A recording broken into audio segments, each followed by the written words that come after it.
Number of cities around the world have for some time now enjoyed a simple fail-safe for all their passenger trains. One that would stop the trains cold if they're speeding and thus save lives. The same type of improvement Amtrak and the government have been fighting over for years that if the money was spent wisely could have been in play and maybe saved the lives of 8 people and the lifelong damage done to some of the 200 injured in the Philadelphia crash. This is much more than just about one lane of train traffic in the Northeast.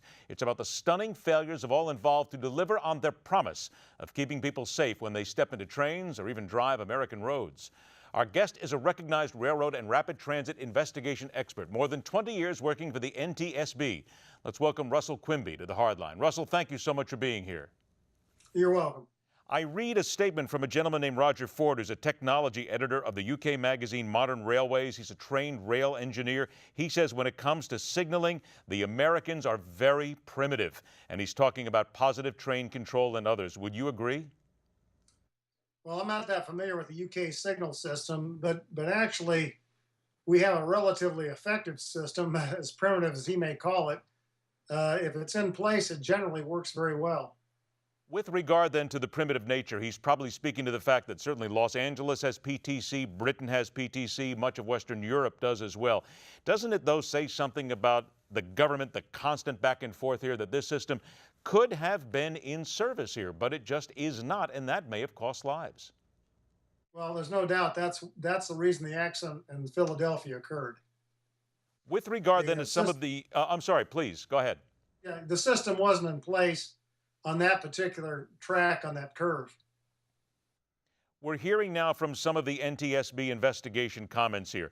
They're talking to the engineer in the crash. They're saying he was not ill, he was not tired, reported no problems with the train handling, but now they're finding that the train sped up from about 70 miles an hour to 100 plus in the 65 seconds before the crash. What does that tell you? That tells me he was inattentive. Inattentive to the actual speed of the train? Well, inattentive to his situational awareness, certainly, and certainly the speed of the train. So he was busy doing something else. Because let's be clear here, because on those trains, it is a click system, is it not? You can't lean into the throttle here. This is something you actually physically have to turn or move to increase the speed of the train. That's correct. He apparently had already accelerated for the 70 mile an hour, and then either never and got distracted. And as the train continued to accelerate during that minute, you described, the train got up to 106 miles an hour. Looking then at another issue here that we've been talking about, the NTSB and some of the investigators, some of the consultants here are saying that a mechanical issue with this locomotive, very unlikely. Would you agree? I totally agree. Is there anything that you could think of, anything in your knowledge, that would lead a train to accelerate suddenly? No, and even if it did, if he had been attentive, he could have easily put on the brakes and stopped that train.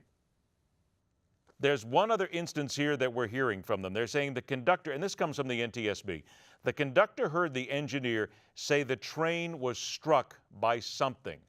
What could that possibly be? Well, I don't know what he means by struck by something. Was this before the derailment or Apparently, after the yes. derailment? Apparently, the conductor heard the engineer say the train was struck by something, and there's no evidence of that whatsoever. So that would just seem to be completely out of left field, correct? Yeah, that sounds a little wild to me. Unless they found attempted bullet holes or something in the car bodies or in the windows, that sounds awful strange. In your experience as an NTSB investigator, does Amtrak, do our train systems do enough to make sure that they have solid people running these trains, really good trained people? Yeah, they do. They actually do a very good job of training their engineers and their personnel. So then as we look at this now, is there anything that you have heard come forward that would lead you to believe that there is anything, any possibility here that this could have been anything else but strict human error, his mistake? No, I think this was just human error. And when I say human error, that's inattention, and he failed to do the job for whatever reason. I think that'll eventually come out. It reminds me somewhat of Chatsworth, California, back in September, I believe, of 2012, when you had an engineer ran a commuter train into a freight train because he was inattentive. He was busy texting at the time. Yeah, we've heard that before, and apparently he says that he was not at this point, but they still have to undergo a lot more of the investigation. I got about 20 seconds left here. How long do you think, what would be your guess as to how long it would take the NTSB to reach some sort of a conclusion here? Weeks or months? Well, within the staff, before they release it to the public, before the report's released to the public, it'll probably be about 18 months.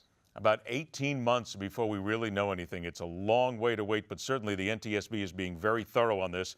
And I have a feeling that there's going to be a lot more of these stories come out. We're going to do a lot more guessing before we get there. Russell Quimby, thank you so much for your technical expertise. You gave us some answers that we were looking for.